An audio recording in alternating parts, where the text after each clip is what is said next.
உலக மக்கள் அனைவருக்கும் வணக்கம். இப்போது நாம் இவ்வாரத்தின் ராசி பலன்களை பார்ப்போம். முதலில் இவ்வாரத்தின் கிரக நிலைகள். ரிஷபத்தில் குரு வக்ரம், கடகத்தில் செவ்வாய், கன்னியில் கேது, விருச்சிகத்தில் சூரியன் புதன், தனுசு ராசியில் சுக்கிரன், கும்பத்தில் சனி மற்றும் மீனத்தில் ராகு. முதலில் மேசம். ராசிநாதன் செவ்வாய் 4ஆம் இடத்தில் இருக்க 11ஆம் இடத்தில் சனி ஆட்சி பெற்றிருக்கின்றார். பாகியஸ்தானத்தில் சுக்கிரன் அமர்ந்து 3ஆம் இடத்தை பார்க்கின்றார். 2ஆம் இடத்தில் பாகியாதிபதி குருவும் அவருடைய பார்வை தொழில் ஸ்தானத்தையும் பார்ப்பதால் தொழில் நன்றாக இருக்கும், வருமானம் நல்லபடியாக குறையில்லாமல் இருக்கும். புதன் அறிவுக்கூர்மையை அதிகப்படுத்தி எதிர்பாராத நன்மைகளை செய்வார். 6இல் உள்ள கேது அதிர்ஷ்டத்தை தருவதோடு பெரியவர்களுடைய ஆசைகளையும் பெற்றுத் தருவார். கடன் தொல்லை குறையும். ஆடை அணிகலன்கள் புதிதாக வாங்கும் அமைப்புண்டு. 12இல் ராகு இருப்பதாலும் சனி வக்ர நிவர்த்தி அடைவதாலும் பாதகஸ்தானம் வலுப்பெறும். எண்ணங்களிலும் செயல்களிலும் திருத்தமாக இருக்க வேண்டும். அலைச்சல்களை குறைத்துக் கொள்வது நல்லது. மேலதிகாரிகளிடம் பகை வேண்டாம். பிறரை நம்பி பொறுப்புகளை ஒப்படைக்க வேண்டாம். சந்திராஷ்டமம் 30/11/2024 அதிகாலை 5:49 மணி முதல் 2/12/2024 பிற்பகல் 3:32 மணி வரை சந்திராஷ்டமம் உண்டு. பரிகாரம்: சனிக்கிழமை கால பைரவரையும் செவ்வாய்க்கிழமை முருகப்பெருமானையும் வணங்கி வாருங்கள். அடுத்தது ரிஷபம். தன குடும்பாதிபதி புதன் 7ஆம் இடத்தில் புதாதித்ய யோகம் பெற்று அமர்ந்து 2ஆம் இடத்தை பார்வையிடுவதும், 3ஆம் இடத்தில் செவ்வாய் அமர்ந்திருப்பதும், 11ஆம் இடத்தில் ராகு இருப்பதும் சிறப்பான அமைப்புகள். நீங்கள் எதிர்பார்த்த எண்ணங்கள் ஈடேறும். தன்னம்பிக்கையோடு முன்னேறுவீர்கள். சகோதரர்கள் உதவுவார்கள். புது முயற்சிகள் வெற்றியடையும். புதிய பங்குதாரர்கள் இணைவார்கள். விருந்து, கேளிக்கை முதலிய விஷயங்களால் சந்தோஷம் ஏற்படும். சகோதரக்காரகனாகிய செவ்வாய் நீச்சமடைவதால் உடன்பிறப்புகள் விஷயத்தில் எச்சரிக்கை தேவை. 5ஆம் இடத்தில் கேது இருப்பதால் பிள்ளைகள் விஷயத்தில் கவனத்தோடு இருக்க வேண்டும். 7ஆம் இடத்தில் உள்ள சூரியன் அதிக பிரயாணத்தையும் தேவையற்ற அலைச்சல்களையும் தருவார். சுப செலவுகள் கடைசி நேரத்தில் தள்ளி போகும் வாய்ப்பும் உண்டு. பரிகாரம்: சனிக்கிழமை தோறும் பெருமாள் கோயிலுக்கு சென்று அர்ச்சனை செய்து வாருங்கள், நன்மை ஏற்படும். அடுத்தது மிதுனம். குரு வக்ரம் பெறுவதன் மூலமாக சில நன்மைகள் உண்டு. சுபகாரிய தடைகள் விலகும். புதிய வேலை வாய்ப்பு எதிர்பாராமல் கிடைக்கும். செவ்வாய் நீச்சம் பெற்றிருந்தாலும் அவர் 6ஆம் இடத்து அதிபதி என்பதால் வெளிநாட்டு வேலை வாய்ப்புகள் கிடைக்கும் வாய்ப்புண்டு.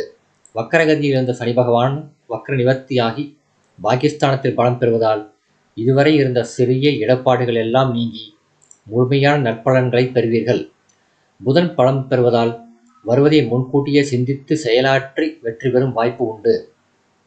6ஆம் இடத்தில் சூரியன் புதனோடு இணைந்திருப்பதால் அரசாங்க அலுவல்கள் சாதகமாக முடியும். வழக்குகளும் சாதகமாகும். தகவல் தொழில்நுட்ப துறையில் உள்ளவர்களுக்கு முன்னேற்றம் உண்டு. உத்தியோகத்தில் புதிய பொறுப்புகள் வந்து சேரும். 4ஆம் இடத்தில் கேது இருப்பதால் வண்டி வாகனங்களில் கவனம் தேவை. 2ஆம் இடத்தில் செவ்வாய் நீச்சமடைந்திருக்கிறார். குடும்ப உறவுகளில் கவனம் தேவை. கோப பேச்சுகள் சிக்கலை வரவழைக்கும். மற்றவர்கள் விஷயத்தில் தலையிட வேண்டாம். உறவினர்களிடம் சின்ன சின்ன கசப்பு அனுபவங்கள் நேரலாம், கவனம் தேவை. பரிகாரம்: வெள்ளிக்கிழமை தவறாமல் அருகிலுள்ள அம்மன் கோயிலுக்கு சென்று வணங்கி வாருங்கள். அடுத்தது கடகம். 4ஆம் இடத்தில் வந்த கேது உங்களுக்கு மிக சாதகமான பலன்களை அளிப்பார். வெளிநாட்டு வேலைவாய்ப்பு, வெளிநாட்டுக்கு செல்லும் யோகம், அந்நியர்களின் உதவி கிடைக்கும் வாய்ப்பு உண்டு. தனுசு ராசியில் சுக்கிரன் பலம் பெற்றிருப்பதால் கலைத்தொழில்கள் நன்றாக நடக்கும். ஆடை ஆபரண சேர்க்கை உண்டு. விலை உயர்ந்த பொருள்களை வாங்கும் யோகம் ஏற்படும். உங்கள் ராசிக்கு 11ஆம் இடத்தில் குரு அமர்ந்து ராசியின் 5ஆம் இடத்தை பார்ப்பதால் பூர்வ புண்ணிய பலம் அதிகரிக்கும். 3ஆம் இடத்தை பார்ப்பதால் எதையும் தெளிவோடு சிந்திப்பீர்கள். திருமண மற்றும் சுப நிகழ்ச்சிகள் நடக்கும் வாய்ப்புண்டு. பொது வாழ்வில் உள்ளவர்கள் மிகவும் கவனமாக இருக்க வேண்டிய காலம் இது. பெண்களால் அபவாதம் ஏற்படும். குடும்ப ரகசியங்களை மற்றவர்களிடம் பகிர்ந்து கொள்ள வேண்டாம். பங்குதாரர்களால் சிறு பிரச்சனைகள் ஏற்படலாம். வக்ரம் நீங்கி அஷ்டம சனி என்பதாலும் அவர் பார்வை குடும்பராசியில் விழுவதாலும் கொடுக்கல் வாங்கல்களிலும் குடும்ப உறவுகளிலும் மிகுந்த கவனம் தேவை. பரிகாரம்: அஷ்டமச்சனி நடப்பதால் சனிக்கிழமை தோறும் நவகிரக சன்னதி உள்ள கோயிலுக்கு சென்று வாருங்கள். அடுத்தது சிம்மம். சுகஸ்தானத்தில் புதன் சூரியனோடு இணைந்து யோகம் பெறுகின்றார். உயர்கல்வி கற்க நினைப்பவர்களுக்கு இது நல்ல காலம். அதற்கான வாய்ப்புகள் ஏற்படும். ராசிக்கு 5இல் சுக்கிரன் அமர்ந்திருப்பதால் கலைத்தொழில்கள் சிறப்பாக நடக்கும். ஆடை ஆபரண சேர்க்கை உண்டு. வருமானம் நல்லபடியாக இருக்கும். கோயில் தரிசனம் உண்டு. பெண்களால் முன்னேற்றம் ஏற்படும். பூர்வீக சொத்து பிரச்சனைகள் தீரும். பிறகு பார்த்துக் கொள்ளலாம் என்று கைவிட்ட விஷயங்கள் உங்களை தேடி வரும். அதிகார வர்க்கத்தில் உள்ளவர்கள் உங்களுக்கு சாதகமாக உங்கள் முன்னேற்றத்துக்கு துணையாக இருப்பார்கள். சூரியன் 4ஆம் இடத்தில் இருப்பதாலும் அவர் உங்கள் ராசிநாதனாக இருப்பதாலும் உங்களுடைய பேச்சும் செயலும் தேவையற்ற விரோதங்களை வளர்க்கும் என்பதால் கவனமாக இருக்க வேண்டும். உடல் நல பிரச்சனைகள் ஏற்படும்.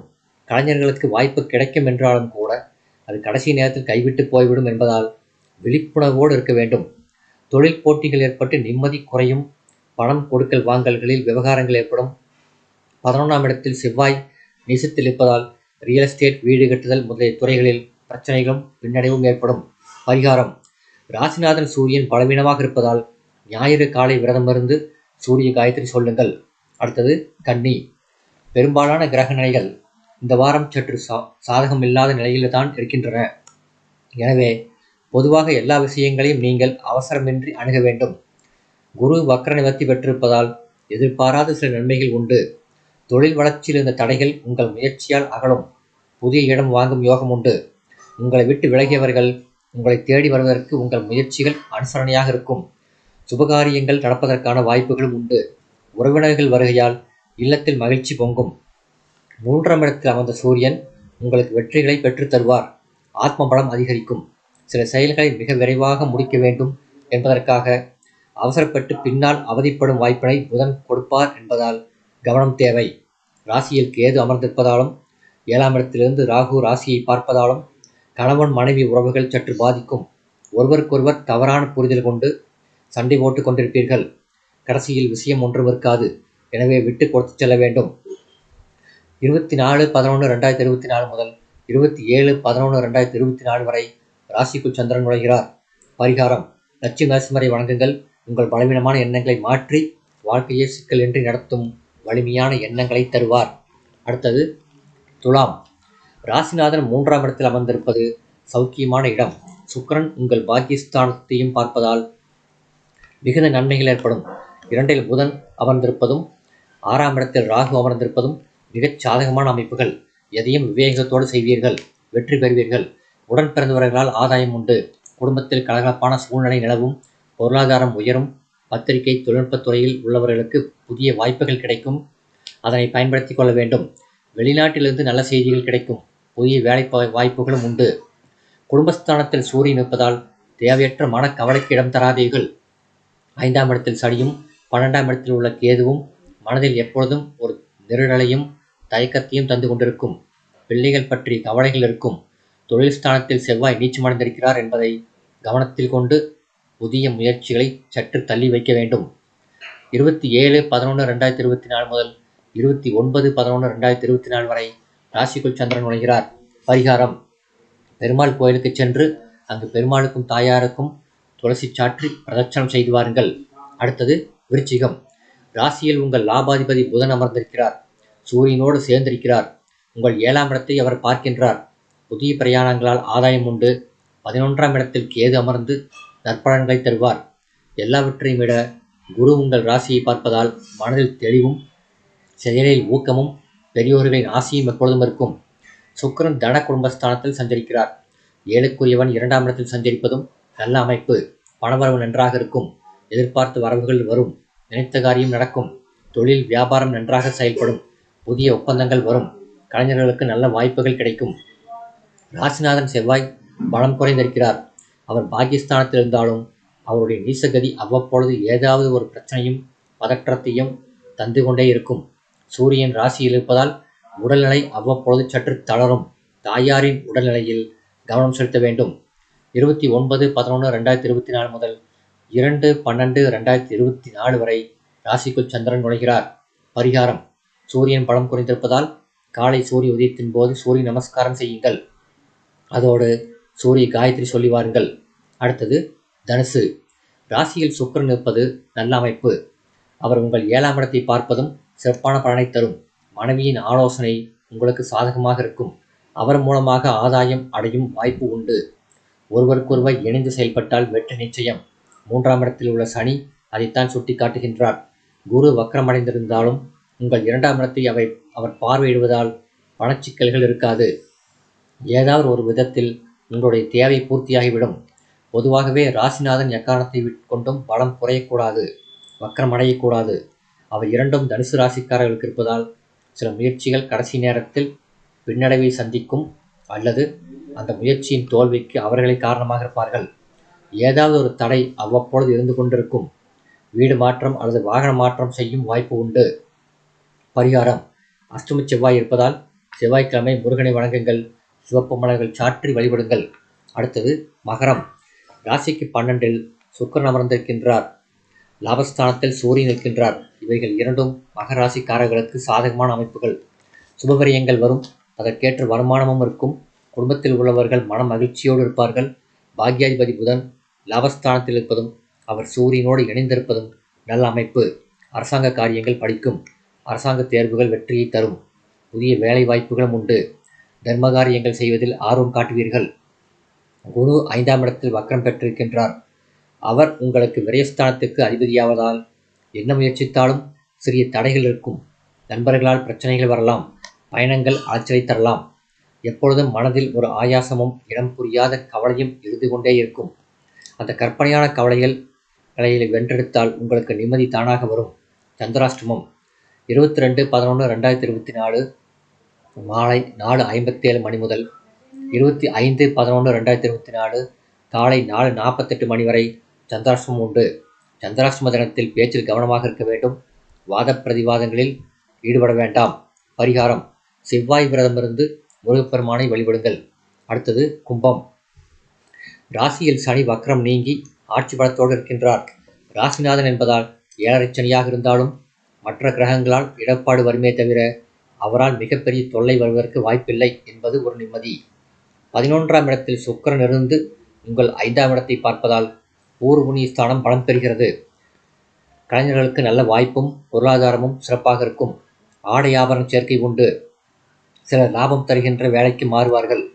தன குடும்பாதிபதி குரு 4ஆம் இடத்தில் வக்ரம் பெற்றிருக்கிறார் என்பதை கவனத்தில் கொள்ள வேண்டும்.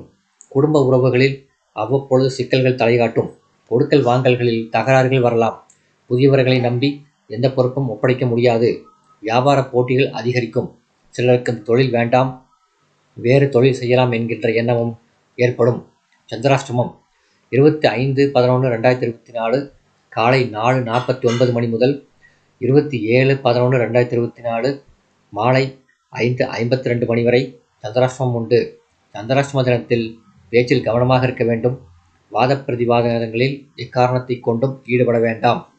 பரிகாரம்: ஞாயிற்றுக்கிழமை ராகு காலத்தில் துர்க்கையை வணங்குங்கள். தொல்லைகள் குறையும். அடுத்தது மீனம். 7க்குரிய புதன் பாகிஸ்தானத்திலிருந்து குருவால் பார்க்கப்படுகின்றார். அதனால் புதனின் ஆற்றல் அதிகரிக்கும். சூரியனின் தீய விளைவுகள் குறையும். குருவின் பார்வை லாபஸ்தானத்தில் படிவதால் பண வரவுகளில் பிரச்சனை இருக்காது. ஆயினும் அதில் உங்கள் கவனம் அதிகமாக இருக்க வேண்டும். குருவின் பார்வை சப்தமஸ்தானத்தில் விழுவதால் குடும்ப பிரச்சனைகளும் கணவன் மனைவி உறவுகளும் ஓரளவு சீராகவே இருக்கும். பிரச்சனைகள் ஏற்பட்டாலும் உடனுக்குடன் தீர்வுகளும் ஏற்படும். அதற்கு புதன் உதவுவார்.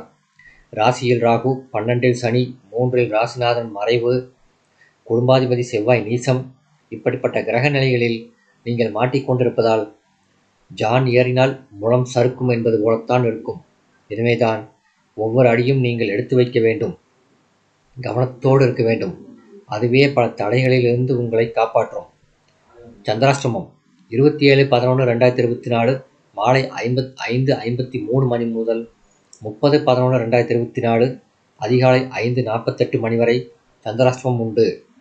பரிகாரம்: ஞாயிற்றுக்கிழமை காலையில் எதுவும் சாப்பிடாமல் விரதமிருந்து மதியம் பூஜை செய்துவிட்டு சாப்பிட வேண்டும். இந்த வீடியோ உங்களுக்கு பிடிச்சிருந்தா லைக் பண்ணுங்கள், ஷேர் பண்ணுங்கள், சப்ஸ்கிரைப் பண்ணுங்கள். நன்றி.